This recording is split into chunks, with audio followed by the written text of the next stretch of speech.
ਇਹ ਤੁਹਾਨੂੰ ਥੋੜ੍ਹਾ ਜਿਹਾ ਮੈਂ ਆਪਣਾ ਹੋਟਲ ਵੀ ਵਿਖਾ ਦੇਣਾ। Good morning. ਕਿ ਇਸ ਹੋਟਲ ਦੇ ਵਿੱਚ ਕੀ ਰੇਟ ਚੱਲਦਾ ਉਹ ਵੀ ਦੱਸਣਾ। ਖੁੱਲ ਗਿਆ, ਚਲੋ ਆ ਜਾਓ। ਲੋ ਜੀ, ਇਹ ਸਾਡਾ ਕਮਰਾ ਹੈ। ਇਹ ਕਮਰਾ ਬੜਾ ਬਿਹਤਰੀਨ ਕਮਰਾ ਹੈ। ਅਗਰ ਜਾਪਾਨ ਦੇ ਵਿੱਚ ਇਸ ਸਾਈਜ਼ ਦਾ ਕਮਰਾ ਲੈਣਾ ਹੋਵੇ ਨਾ, ਤੇ ਇੱਕ ਰਾਤ ਦਾ ਤਕਰੀਬਨ ਪਾਕਿਸਤਾਨੀ ਕੋਈ 15 ਤੋਂ 20 ਹਜ਼ਾਰ ਰੁਪਇਆ ਜਿਹੜਾ ਨਾ ਕਿ ਉਹ ਸਾਨੂੰ ਪੇ ਕਰਨਾ ਪਏਗਾ। ਹੁਣ ਇਹ ਨਾ ਉੱਥੇ ਇੰਨਾ ਵੱਡਾ ਟੇਬਲ ਵੀ ਨਹੀਂ ਹੈ।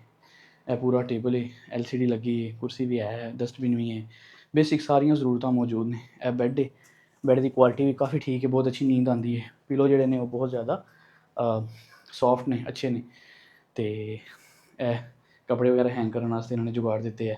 ਜੁੱਤੀਆਂ ਦਿੱਤੀਆਂ ਨੇ, ਬਹੁਤ ਹੀ ਅੱਛੀ ਕੁਆਲਿਟੀ ਦੇ ਮੋਟੇ ਟਾਵਲ ਦਿੱਤੇ ਨੇ।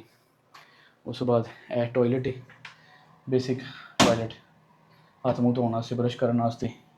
ਫਿਰ ਇਹਨਾਂ ਨੇ ਇੱਥੇ ਇਹ ਬਰਸ਼ ਦਿੱਤੇ ਨੇ, ਔਰ ਕੰਘੀ ਦਿੱਤੀ ਹੈ, ਔਰ ਇਹ ਕੱਪ ਦਿੱਤੇ ਨੇ, ਔਰ ਇੱਥੇ ਗੀਜ਼ਰ ਲੱਗੇ ਹੈ, ਸ਼ਾਵਰ ਦਿੱਤਾ ਹੋਇਆ ਹੈ।